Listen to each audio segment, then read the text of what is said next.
Ang konti naman ng bunga nitong rambutan ninyo. Hilaw pa yung iba pero pwede na to. Ako na lang yung mag-adjust. Ano? So tara na, samahan nyo ako for another day, another vlog. Nitay ay bagmon limarag. Medyo maulan-ulan ngayong umaga. Pero umalis pa rin ako sa bahay para lang puntahan yung rambutan sa bahay ng lola ko kasi nakailang balik-balik naman na ito si Auntie Luli sa bahay namin. Kinukulit ako na i-harvest ko na daw. Kasi yung tinandaan ko daw noon kung naaalala nyo hinog na.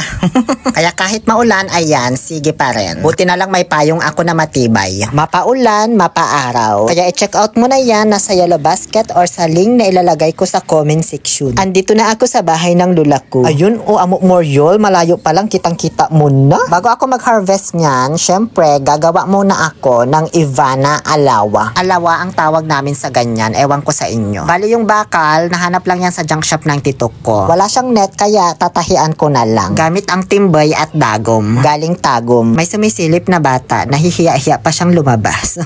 Bara-bara lang naman yung paggawa ko nitong alawa. Kasi nagmamadali na kami. Basta ang importante naman kaya niyang sumalo ng rambutan, di ba? Tama ba ako doon, Crystal? Habang kinakabit ko yung net, piniprepare naman ng tito ko yung kawayan na pagkakabitan niyan. So, okay na siguro to harvesting rambutan vlog naman ito, hindi man to tutorial sa paggawa ng Ivana alawa. And now, let's proceed to the likuran ng bahay ng lola ko. Kung saan nakatanim ang kanilang rambutan. Naanda! Ming bunga. Ito pala yung tinandaan ko noon. Hinog na rin yung iba. Kung naalala nyo nung vlog ko na birthday ng lolo ko. Pero mamaya ko na kunin yan. Hindi pa naman hinog lahat itong bunga ng rambutan nila. Siguro nasa 50% pa lang yung hinog. Kaso pinaharvest na sa akin ng tito ko yung iba kasi nauunahan daw sila ng kaging. Alam nyo ba kung ano yung kaging? Parang similar with the kulalatnet. Do you know what is kulalatnet? Hindi mo din alam? So, sino mag-a-adjust ngayon? Para silang family ng mga paniki, ganon, na mahilig kumain ng mga hinog na prutas. Saging ang tawag namin sa kanila dito sa Pangasinan. So ayun, sila yung madalas kumakain nito, lalo na dun sa mga bandang matataas na. Marami na silang mga nakain dun na rambutan, puro buto na nga yung natera. Kaging lakwanda at Pangasinan. Kaya nga may pabitla noon dito sa Pangasinan. Parang bugtong ba ganon na magbigay ng prutas na nasa labas ang buto, bukod sa kasoy at strawberry. Ang sagot, manggan akaging. Oo, nasa labas man ang buto ng mangga kapag kinainan na ng kaging, di ba?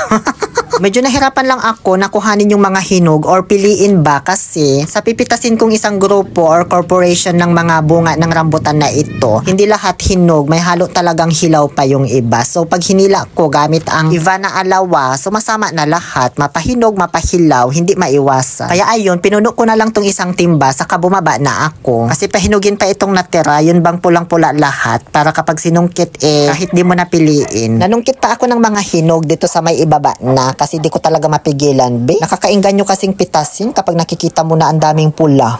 Nakakatakam pa naman kainin ang kulay pula, parang apple, panderegla, di ba? O ayan, tulungan mo ako maglagay sa timba, Crystal, wala ka mang ginagawa dyan. Ayan, sige, kunin mo lahat. Ay, ang galing naman. May tinandaan din palang bunga ng rambutan ang batang ito. Hinog na rin daw, kaya ayan, pinitas na nila. Ayan, tuwang-tuwa siya. O syempre, pipitasin ko na rin yung tinandaan ko, no? Pero di ko kinuha lahat, nagtira pa ako kasi hindi pa lahat hinog. Tapos magpipitas din daw si Auntie Loli vlog. Kaya ayan, tinirhan ko pa siya ng mga hinog. Hindi nila alam kung paano umpisahan. Paano kaya ito? Siya, tama na yan. Baka pati yung mga hilaw mapitas nyo. Agara pa ba no? B, gusto pa daw nila ng mahaba-habang exposure. At ayan na po lahat ng mga napitas namin na rambutan. Comes from the Malay word rambut, which means hair. Kaya ito tinawag na rambutan. Marami kasi itong buhok. Parang sea urchin ba na may pagka-scrotum, gano'n.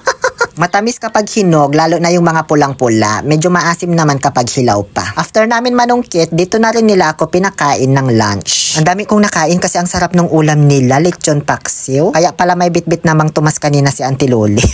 Saan kaya nabibili itong baso nila? No, ang ganda. Meron kaya to sa Shopee. Ganyan yata yung usong baso na regalo noon tuwing may ikakasal sa probinsya, diba?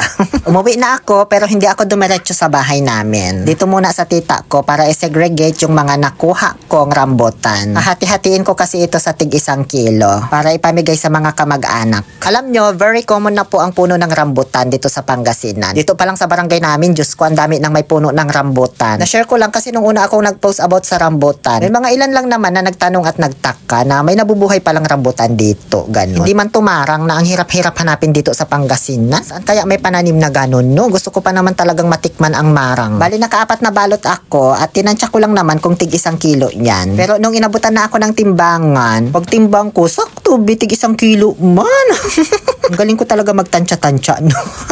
May isa lang dyan na medyo kinulang ng 2 peraso para maging 1 kilo. O, diba? Saka ko na ipinamigay. Pero syempre, nag-iwan din ako ng 1 supot para sa amin. Yun lamang po. Please follow me for less and for more. Maraming salamat sa panonood. Muli, ito po ang inyong Happy Pill Oliver Castro na nagsasabing, no to toxicity, let's make people eat rambutan.